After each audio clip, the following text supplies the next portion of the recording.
Dijimos que tenemos sistema digestivo en su porción tubular, tenemos el sistema digestivo que se puede segmentar en tres porciones: la cavidad bucal, la porción tubular, las glándulas anexas.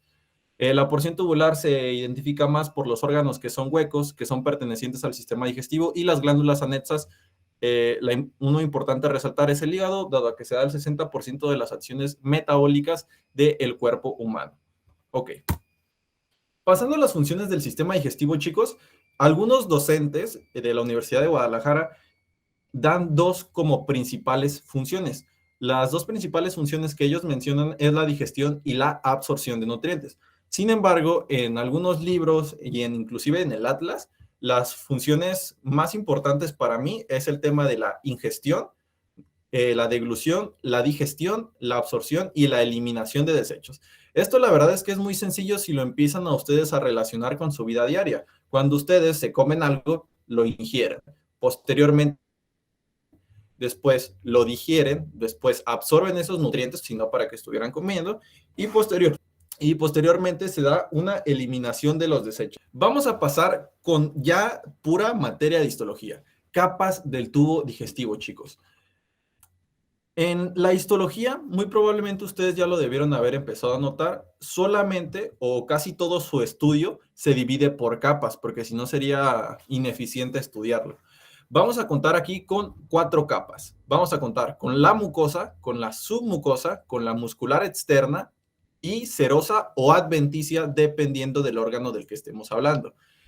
Entiéndase a este órgano, entiéndase que estamos hablando de los órganos del tubo digestivo, órganos huecos, entiéndase a los órganos del sistema digestivo como órganos huecos, que si nosotros tuviéramos un cilindro y lo partiéramos por la mitad en un eje transversal, nosotros podríamos observar lo que tienen a la derecha, que sería que nosotros le vamos a llamar luz. Esto es muy importante. La luz va a ser como el exterior de nuestro órgano hueco, porque por ahí van a estar entrando los alimentos, por ahí se van a estar procesando y demás. Entonces, siempre que vayan a estudiar un órgano hueco, deben de entenderlo como la luz. La luz va a ser el exterior, ¿ok? Y van a preguntarse, ¿por qué el exterior, Marco? Bueno, es el exterior porque ustedes saben que nosotros al ingerir alimentos podemos estar expuestos a algunos agentes patógenos o algunos antígenos inocuos. Entonces, es por eso que lo tomamos como el exterior. La primera capa en la que vamos a estar en contacto, por así decirlo, de nuestro órgano hueco, va a ser la mucosa. Va a ser una mucosa y dentro de esa mucosa hay subclasificaciones que ahorita vamos a entrar más en detalle. La capa azul va a ser la mucosa, la segunda capa va a ser la submucosa, la tercera capa, que esta es una de las muy importantes, que va a ser la muscular, y la serosa o adventicia, que ahorita les voy a dar cuál va a ser la diferenciación entre cada una de ellas. Aquí, ¿hay alguna duda sobre cómo entender el estudio de los órganos huecos o las capas? La capa muscular externa puede variar de nombre, pero es la misma. Al final de cuentas son 4 capas. ¿Va? Entiendan estas 4 capas como capas concéntricas, que tienen el mismo centro, básicamente, ¿va? Eso es algo que, pues, es irrelevante si lo quieren entender así. Ahora sí, vamos a entrar con lo que nos conviene. La primera capa va a ser la mucosa. La primera capa va a estar subdividida en 3 capas. Va a estar subdividida en un epitelio. El epitelio va a ser la parte más pegada hacia la luz. Vamos a tener al epitelio. Después, debajo de ese epitelio, chicos, nosotros vamos a contar con una lámina propia. La lámina propia va a ser tejido conjuntivo laxo que va a ayudar a nutrir al epitelio. Que los epitelios no tienen vascularización sanguínea.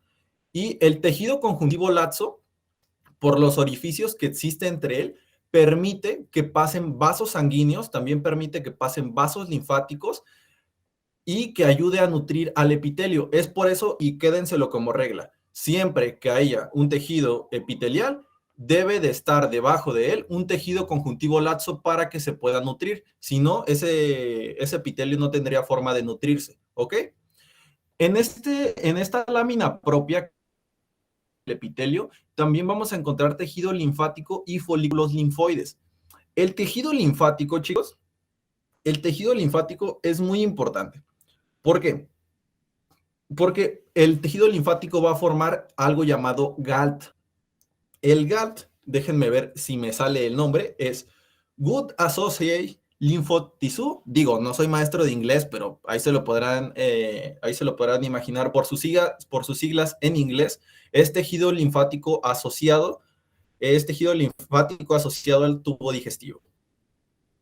En ese tejido linfático va a permitir algunos folículos linfoides de los que vamos a estar hablando más adelante, pero grábense que la mucosa está conformada por 3 capas, que es el epitelio, la lámina propia y la muscular de la mucosa. Que la muscular de la mucosa es otra muy importante. ¿Por qué es otra muy importante? Porque vamos a contar con 2 capas de músculo liso. Si es músculo, significa que va a existir movimiento. Vamos a tener una capa circular interna y una capa longitudinal externa. Yo sé que tal vez en este momento les puede parecer como de que, ay, ¿cómo que externa y que longitudinal externa? Porque la verdad es que yo nunca fui de los destacados de mis salón, chicos, pero ahorita lo van a entender con un dibujito que les elaboré, ¿vale? La mucosa tiene 3 principales funciones, que es la de hacer la paz, protegernos, la de absorber nutrientes y también la de secreción de moco. ¿Por qué protección? Vamos a tener una protección dado que este nos va a proteger contra la entrada de antígenos y es por eso que los órganos se estudian hacia la luz, porque al estar en contacto con antígenos nos protege de que nosotros podamos tener alguna septicemia por el estilo, ¿va? La absorción nos va a ayudar a absorber agua principalmente, electrolitos, nutrientes y alimentos ya digeridos inclusive. También en la secreción. Aquí, punto importante. La secreción va a estar secretando, válgame la redundancia, sustancias para la lubricación del tubo digestivo y nos va a también secretar enzimas digestivas, al igual que hormonas en algunos casos. Enzimas digestivas pueden secretar, las más sencillas son las del estómago y la del páncreas. Pero bueno, eso lo vamos a ver. Entonces, nos quedamos con un recuento rápido. Tenemos 3 subcapas dentro de la mucosa, que es el epitelio, la lámina propia y la muscular de la mucosa. 3 funciones principales: protección, absorción y secreción. ¿Vale? La secreción para lubricar el tubo digestivo, la protección para que no entremos en alguna septicemia y la absorción de nutrientes para que nosotros podamos producir algunos compuestos. Después, dijimos que de la mucosa, bueno, más bien, del epitelio, íbamos a contar con una segunda capa que es la lámina propia. La lámina propia va a estar hecha de lazo que nos va a permitir ayudar a nutrir al epitelio, dado que permite la inserción de vasos sanguíneos, vasos linfáticos, tejido linfático, folículos linfoides y el GALT, que es tejido linfático asociado al tubo digestivo. ¿Ok? El GALT, cuando yo estuve en primer semestre, no lo mencionamos mucho porque esto es más de una materia llamada inmunología, pero se las voy a explicar de todas formas porque sí es importante. El GALT, chicos, va a ser la barrera más efectiva, del sistema inmunitario intestinal, ¿ok? Va a ser la barrera más efectiva del sistema inmunitario intestinal. ¿Por qué? Va a ser la más efectiva porque va a discriminar entre patógenos invasivos que nos puedan promover alguna patología y entre antígenos inocuos. Por si alguien no entiende, se lo pongo en español. Patógenos, chicos, va a ser algo que causa una enfermedad. Y antígenos, producir que el cuerpo genere anticuerpos contra sí mismo. El hecho de que sean antígenos inocuos es que no nos van a representar algún peligro cuando nosotros ingiramos alimentos, ¿ok? El GALT va a constituir la parte más extensa y compleja del sistema inmunitario intestinal. De hecho, es la más importante porque si el GALT no sirviera, tendríamos un gran problema. El GALT, chicos, se va a estar subdividiendo en 2 compartimentos. Un compartimento que va a ser el inductor de respuesta y un efector de respuesta. Es coherente que nosotros tengamos esos 2 compartimientos. ¿Por qué? Porque primero que nada, si nosotros tuviéramos alguna bacteria, algún patógeno que esté intentando invadir a nuestro sistema inmunitario intestinal, se necesita dar un llamado de atención ante las respuestas de este suceso y efectuar una respuesta, ¿va? Pero como les comento, no quiero entrar mucho en detalle aquí, dado que esto es de una materia llamada inmunología, pero sí es importante. Como les decía, ustedes preguntarán por qué nosotros necesitamos ese GALT. Y es porque nosotros estamos expuestos de una forma de verdad muy constante y a una elevada carga antigénica al nosotros estar ingiriendo alimentos, ¿vale? También, de hecho, vamos a estar expuestos ante una carga muy grande representativa de bacterias derivadas de la dieta. Muy bien. La muscular, chicos, es otra bien importante. ¿Por qué es importante la muscular? ¿O por qué se imaginan que sea importante? Si yo hace un rato les dije que va a estar formada por dos capas de músculo liso, una circular interna y una longitudinal externa. ¿Por qué creen que nosotros necesitamos músculo en una capa de estos órganos del tubo digestivo? Necesitamos músculo en este tipo de capas para poder ejecutar la peristalsis, que vamos a entrar más en detalle en un momento más. También para estar pudiendo movilizar los alimentos, inclusive para comprimir los alimentos en el estómago, que eso también lo vamos a ver, nada más que ahorita no quiero entrar en detalle eso porque hay una diapositiva dedicada. Miren, en la muscular deben de entender que nosotros tenemos dos capas. Estos órganos los deben de entender como pues un cilindro, ¿no? Cilindro, digamos que va a existir un anillo por el cual van a estar pasando los alimentos, un anillo imaginario. Ese anillo imaginario va a ser la circular interna, va a ser la capa de músculo liso que va a ser la circular interna, que va a estar recubriendo para protegernos contra la fricción y demás, y la longitudinal externa va a estar recubriendo por fuera ese cilindro, ¿va? Así van a entender un poquito más sencillo el tema de las dos capas de la muscular. Ahí les va. Vamos a empezar con fotos histológicas, chicos. Tercera, que es intestino grueso. La segunda es estómago. Y la primera foto del corte histológico es esófago, ¿ok? Es esófago. Ustedes van a ver en la parte más apical del esófago, vamos a ver que contamos nosotros con un epitelio. Ese epitelio, ¿alguien tiene alguna idea de qué tipo de epitelio es? Es epitelio plano estratificado no queratinizado, ¿ok? Ese va a ser el epitelio del esófago. Después podrán notar un poquito por donde, ay, es que no, bueno, no sé si se ve el mouse, pero también van a poder notar nuestra lámina propia y van a poder los vasos sanguíneos que permite el tejido conjuntivo, ¿vale?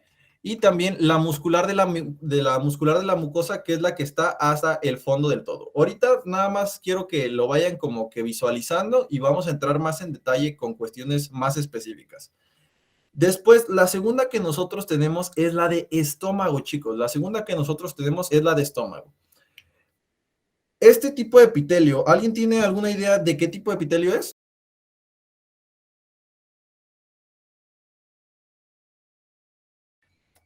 En este caso, nosotros vamos a contar en el estómago con un epitelio cilíndrico simple, ¿ok? Vamos a contar con un epitelio cilíndrico simple.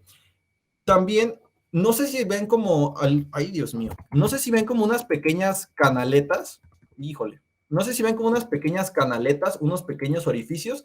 Esos pequeños orificios, chicos, son invaginaciones del epitelio y cuando pasan estas invaginaciones lo que van a formar van a ser glándulas, ¿vale? Van a estar formando glándulas que van a ayudar a secretar cosas. Aquí nos mencionan las glándulas pilóricas, que ahorita vamos a entrar en detalle de lo que es, no se me angustien. Ahí podemos notar lo que está entre las glándulas, entre esas invaginaciones, va a ser la lámina propia. Y también contamos con la muscular de la mucosa, que es la más visible, ¿ok? La tercera va a ser la de intestino grueso, que es un epitelio cilíndrico simple. Es epitelio cilíndrico simple, el del intestino grueso. Vamos avanzando porque si no, no vamos a acabar, chicos, porque son varias diapositivas. Después, ¿cuál dijimos que iba a ser la capa que iba después de la mucosa? La submucosa. La submucosa es otra a la que le tenemos que empezar a prestar atención. Esta submucosa va a estar compuesta de tejido conjuntivo denso irregular y va a componer un plexo muy importante que va a ser el plexo de Meissner. El plexo de Meissner nos va a estar inervando a las glándulas y a la muscular de la mucosa. También vamos a contar con plexos vasculares, que los plexos vasculares nos van a estar permitiendo tener vasos sanguíneos y algunas glándulas en casos especiales. ¿Cuáles son esos casos especiales? Los casos especiales, chicos, son esófago y ¿cuál es el siguiente que creen que puede tener alguna glándula? Es esófago y duodeno, ¿va? Aquí vamos a tener dos fotografías de cortes histológicos. ¿Alguien me puede decir qué tipos de, o qué tipo de cortes son? Bueno, no qué tipo de cortes, ¿de qué órganos son? Pues sí, la primera va a ser un corte de la mucosa y de la muscular de la mucosa y la submucosa de esófago. De hecho, aquí nosotros podemos estar apreciando las glándulas esofágicas que están en esta parte de la submucosa. Y en el segundo corte histológico vamos a estar apreciando a lo que es estómago en la porción del duodeno. Aquí vamos a estar encontrando las glándulas de Brunner, ¿va? Vamos a pasar con la otra capa que nosotros tenemos, que es la muscular externa. Esta capa va a estar formada de dos capas también. Va a estar formada de dos capas de músculo liso, una circular interna, que es la que va a estar recubriendo, que esta circular interna nos va a estar ayudando a, cuando se contraiga, va a estar comprimiendo los alimentos y también va a servir, cuando se ensancha, va a estar creando unos esfínteres que se cierran o se abren. También aquí vamos a tener el plexo de Auerbach, que nos va a estar dando la inervación. Y este plexo de Auerbach es una subdivisión del sistema nervioso entérico, ¿ok? Déjenme ver porque les iba a decir algo aquí. Muy bien, bueno, no, ahorita lo vamos diciendo. En la longitudinal externa también se va a contraer, sin embargo, al contraerse nos va a estar acortando y la interna y la longitudinal externa van a estar comprimiendo y contrayendo y esto va a crear la peristalsis, que la peristalsis fue de lo que hablamos hace un ratito, ¿vale? La peristalsis, por si tienen la duda, es un movimiento ondulatorio, ay Dios, un movimiento ondulatorio de los músculos del intestino o órganos tubulares, ¿ok?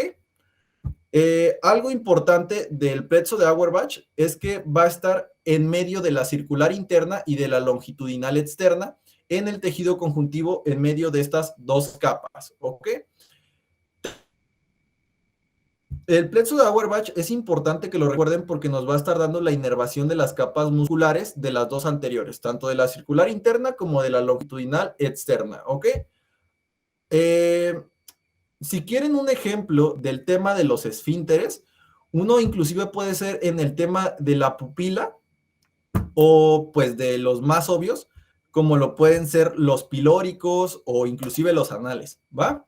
Una notita si es que se los llegaran a preguntar, es que la circular interna y la longitudinal externa nos va a estar ayudando a comprimir y mezclar todo el contenido del tubo digestivo, ¿vale? Eso es como lo esencial. Además que el tema de la peristalsis nos va a ayudar a movilizar la comida y en algunos otros casos lo pueden entender como el tema de la orina, que la orina se moviliza desde los riñones a la vejiga a través del uréter, ¿vale? Y entramos en la última capa, que va a ser la serosa o adventicia, dependiendo o según sea el caso. Déjenme ver si había puesto algo por aquí. No, ok. Y la serosa o adventicia, según sea el caso. Aquí también hay telita, chicos. Vamos a tener que la serosa va a ser un mesotelio. ¿Qué es un mesotelio? Este mesotelio también va a ser el peritoneo visceral que va a estar cubriendo algunos órganos. Este mesotelio o epitelio plano simple asociado con un poco de tejido conjuntivo va por vasos sanguíneos y nervios de gran calibre. ¿Esto por qué? Porque a través de esto vamos a poder llegar a los órganos del tubo digestivo que necesiten una inervación, ¿ok? Algo importante también a resaltar aquí es que los órganos cubiertos por serosa o peritoneo va a ser el estómago, el colon sigmoide, el intestino delgado y el colon transverso. Esos son los más representativos de la serosa: estómago, colon simple, intestino delgado y colon transverso.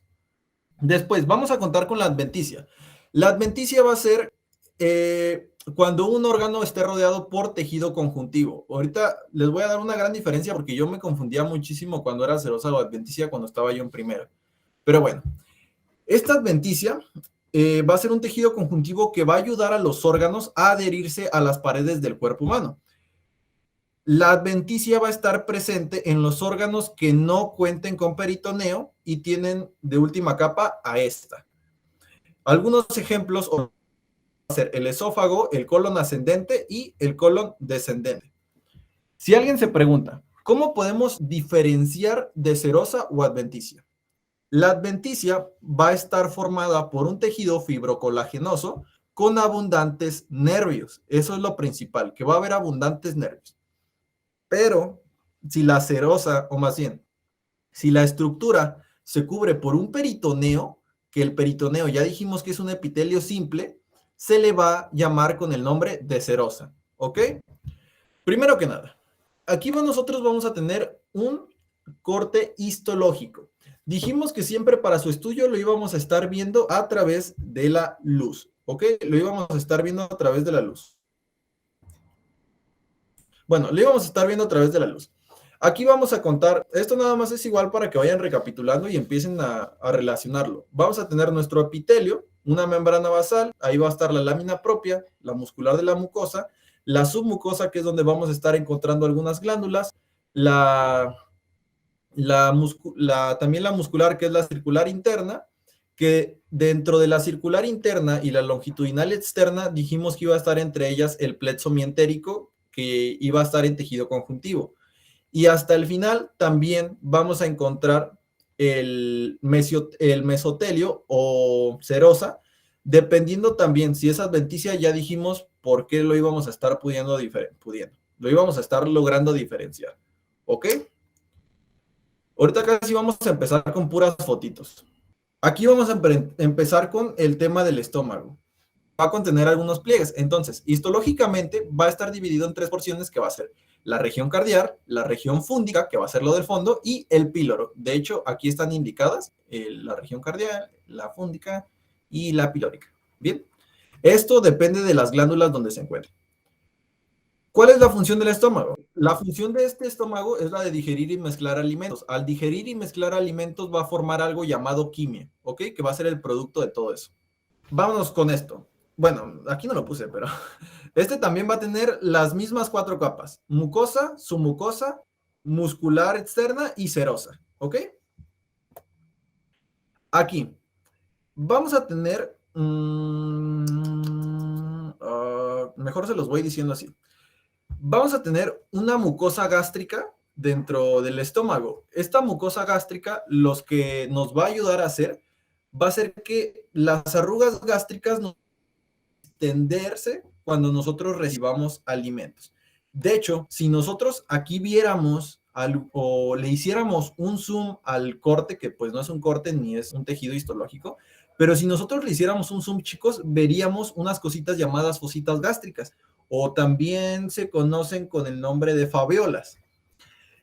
Estas va a ser el lugar de desembocadura de las glándulas fúndicas. De hecho, las glándulas fúndicas van a ser las más abundantes dentro de la mucosa del estómago. Las glándulas fúndicas no son las únicas dentro del estómago, pero son en las que me voy a empezar a centrar, ¿ok? Porque en mi opinión son las más importantes. Además de que son las que son más abundantes. Las glándulas fúndicas, chicos. Las glándulas fúndicas están formadas por 5 tipos de células: las mucosas del cuello, las células principales, las células madres y las enteroendocrinas. Algo bien importante aquí es que cada tipo de célula que va a estar conformando nuestras glándulas fúndicas va a tener una función, chicos, va a tener una función, ¿vale? Va a tener una función. Pero antes de esto, necesito irles diciendo como el tema de lo de las glándulas fúndicas. Bueno,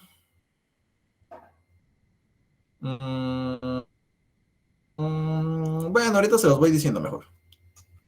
Ahora se los voy diciendo. Las glándulas fúndicas, si es que acaso les llegaran a preguntar de la forma, son tubulares, son simples, y son tubulares simples ramificadas, ¿vale? Las glándulas fúndicas van a estar produciendo 2 litros diarios de jugo gástrico, y este jugo gástrico va a estar conteniendo un pH de, o más bien, va a tener un pH de 1 a 2, que es un pH muy ácido para digerir los alimentos. Algo importante es que va a ser una combinación de cada una de las células que lo componen, que va a ser, que va a contener ácido clorhídrico, pepsina, moco, factor intrínseco, gastrina y algunas otras hormonas. Células principales. Las células principales, ¿dónde se van a encontrar?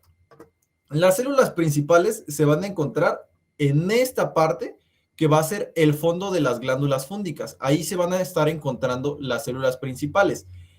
Las células parietales se van a estar encontrando en distintas partes, así que aquí no hay una localización pues como muy concreta. Y las células madres, como bien decía mi estimado Ariel, se van a encargar de regenerar a las células anteriores en caso de que fallen. De hecho, dependiendo de la localización donde migren estas células madre, se van a convertir. Digamos que ellas son como el comodín. Ellas pueden hacer lo que gusten, ¿vale? Las enteroendocrinas también, y las enteroendocrinas van a estar en una tipo formita. Estas, las blanquitas, van a estar en un tipo de triangulito. De hecho, es por eso que se pueden distinguir. Algo más, sí, algo más importante también. La fosita gástrica. La fosita gástrica, ahí es donde empiezan a desembocar las glándulas. De hecho, aquí el istmo es lo de la parte más estrecha, y algo importante es que en el cuello de las glándulas fúndicas empiezan a haber algunas ramificaciones, ¿ok? Dijimos que íbamos a tener células que componen las glándulas fúndicas. Estas células gástricas van a ser células cilíndricas simples que recubren la mucosa del estómago. Aquí vamos a tener unas células gástricas que van a ser la mucosa del cuello, la mucosa superficial y la enteroendocrina, que es como esta, pues triangular. La principal diferencia entre las mucosas del cuello y la mucosa superficial es el tema de la deformación que se da en la mucosa superficial. En la mucosa del cuello, chicos, un moco que no va a ser lo suficientemente alcalino como el de las mucosas superficiales. Y estas no van a tener una deformación en la parte más apical. Las enteroendocrinas van a dar una secreción dependiendo de la parte del tubo digestivo en el que se encuentren.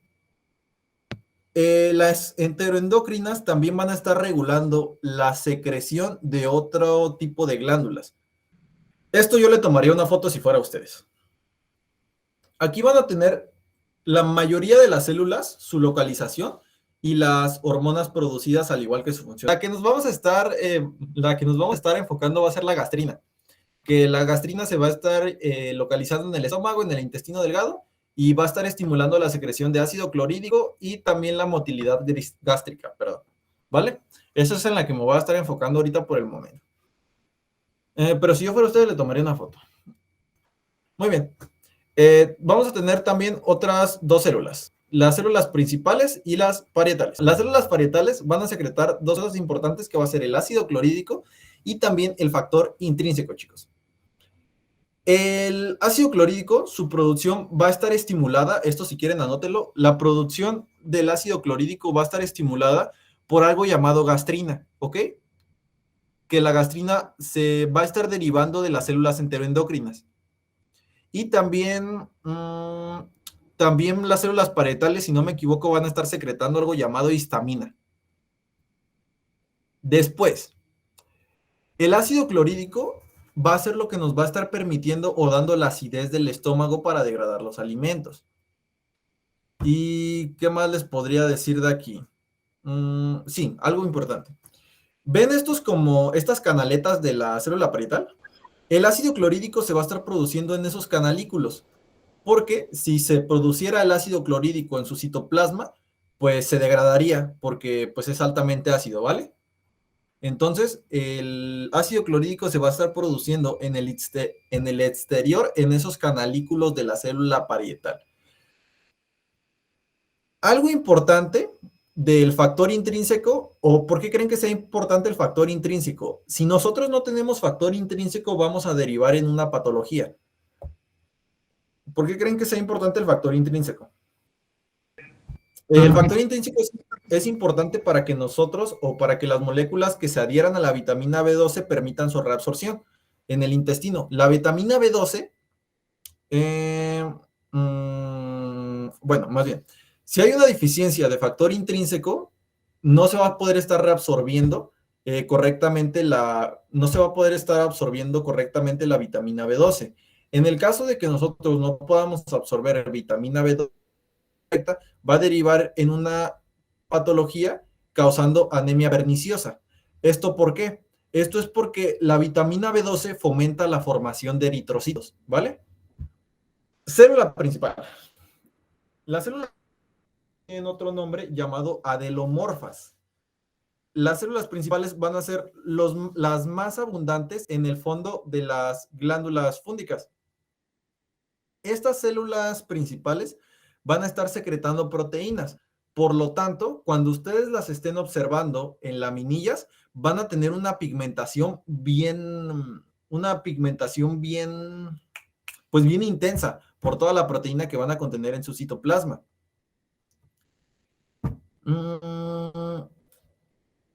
También se van a poder notar de un color intenso porque van a contener algunas cosas llamadas granos decimógeno. Otra cosa importante de las células principales va a ser que van a estar secretando pepsinógeno. El pepsinógeno, ¿por qué es importante? Porque después se vuelve algo llamado pepsina y después de volverse pepsina, va a ser lo que va a estar fomentando la creación de enzimas que degradan las proteínas. También hay otra cosa que va a estar derivándose de la creación de que va a ser la lipasa. ¿Para qué sirve? Va a degradar algo. La lipasa va a ser degradando los lípidos. Bien, ya estamos casi por acabar. Aquí vamos a tener a las células parietales. Dijimos que, ay Dios mío, me duele un buen mi manita. Aquí vamos a tener, va a estar actuando la gastrina, el acetilcolina y también la histamina. Esto lo que va a estar haciendo es que va a estar activando las bombas ATPasas y va a estar generando el ácido clorhídrico, ¿vale? Aquí ustedes pueden estar observando los canales por donde van a estar entrando las moléculas y yendo hacia el exterior, hacia la luz, que es lo que veníamos diciendo desde hace un rato de los órganos huecos, ¿ok? Y según yo, ok, falta una última diapositiva, que son las capas del estómago. Aquí era donde estaban mencionando que las capas del estómago, nosotros vamos a poder encontrar la submucosa, que ya dijimos que es tejido conjuntivo denso y irregular, que contiene vasos sanguíneos y el plexo de Meissner. También después de eso vamos a tener la muscular externa, pero aquí va a existir un cambio. La muscular externa van a ser 3 en vez de 2, como vimos en generalidades. Vamos a tener una oblicua interna, una circular media, una longitudinal externa. De ahí vamos a tener la serosa, que, pues sí, vamos a tener la serosa formada por peritoneo, ¿ok? Déjenme ver si anoté algo que sea importante. Sí, sí anoté algo que sea importante. Entre la circular media y la longitudinal externa vamos a seguir conservando el plexo mientérico. Oblicua interna, o más bien, en la circular media, en la porción inicial, se va a engrosar. Al engrosarse, esto va a formar un esfínter esofágico inferior y también el píloro y el esfínter pilórico, ¿vale? Y de ahí, chicos, pues esto es todo lo que tengo que decirles. Esto es todo lo que vimos del contenido de la sesión.